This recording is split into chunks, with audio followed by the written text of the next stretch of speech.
Hi, welcome to Fit Tech videos. In these videos, this video series, I want to focus on muscle activation and muscle stimulation. Now, muscle activation basically is what we call neuro-lymphatic reflex points. So, neuro-lymphatic reflex points are basically your neural system as well as your lymphatic system throughout the body. Your lymph vessels and your neural vessels run kind of like over each other and through each other, and it's all over the body. So what happens is when our lymph is a little bit sluggish, and your lymph vessels are then linked to lymph nodes, and they basically take all the toxins out of your body, and it gets emptied into the heart, and then obviously gets filtered through the organs to get out of the body. So what happens is your lymphatic system does not have a pump like the circulatory system, the blood system has the heart to pump and circulate nicely. Your lymphatic system relies on the muscles to facilitate the drainage. So often when we are sedentary, when we're not exercising, or when we're sitting a lot, then our lymph gets very sluggish. When we're a little bit overweight, then our lymph is a little bit sluggish. But also in sports people, even though they are very active, sometimes their muscles are active in certain ways and not in other ways, and that can also create little sluggish lymphs in certain areas. Obviously not as much as if you're sedentary and you don't move as much.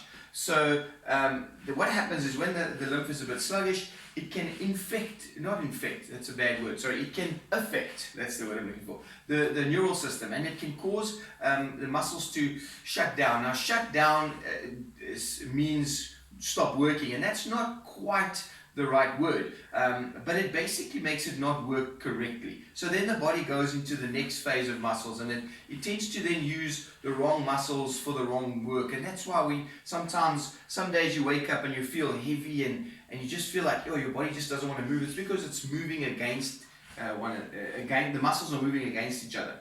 So the muscle activation is great to stimulate the lymphatic area, which then helps the drainage, and then straight away it helps that signal between the brain and the muscle to function better.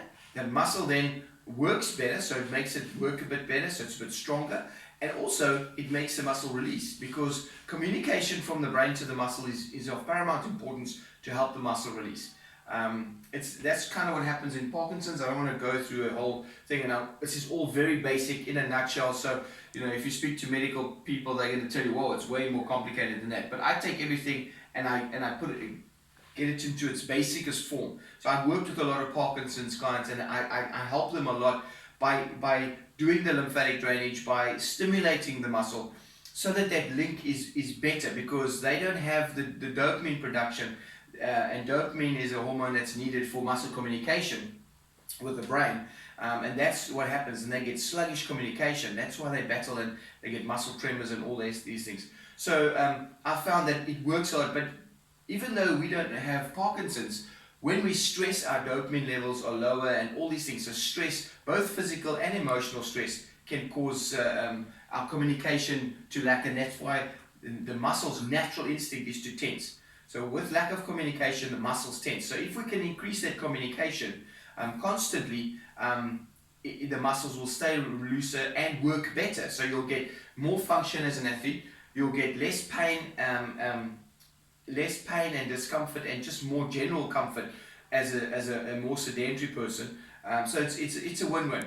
And the beauty of it is it's very, very simple to do. So I'm going to show you the areas. So in video 1, we're going to focus on the anterior sling system. So I'm also going to take this opportunity to show the body working, different muscles working in different systems. They of course all work together, all the systems work together, but I like to kind of, when I treat my clients in my practice, I like to treat it in those slings and those systems. So the anterior muscle system is basically your rectus abdominis, the six-pack basically, your psoas, your hip flexor, which helps the leg to move forward, and your quadriceps. So your quadriceps help hip flexion, your psoas is a main hip flexor, your abdominal muscles is also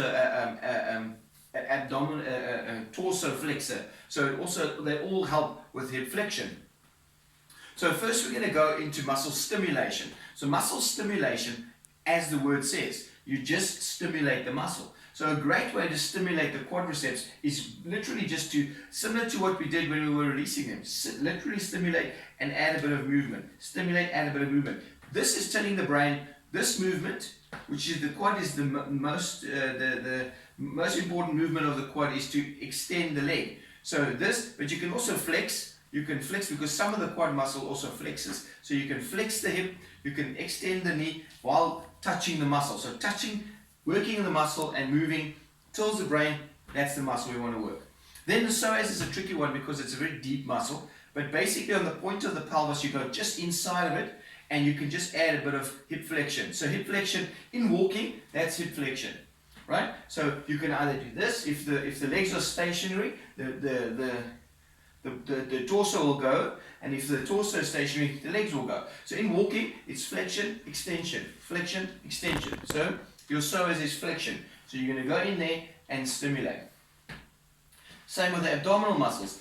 Now it's tough to do it while standing, but you can kind of just stimulate and do it. Otherwise you can get against the wall. Well, I say against the wall. I'm going to go against the wall for the video, but you can lie on, probably best to lie on the floor on your bed and basically stimulate your muscle and do a little crunch. Stimulate, lift the legs. And you can do the same thing with the psoas when you're lying on the floor. Stimulate the psoas.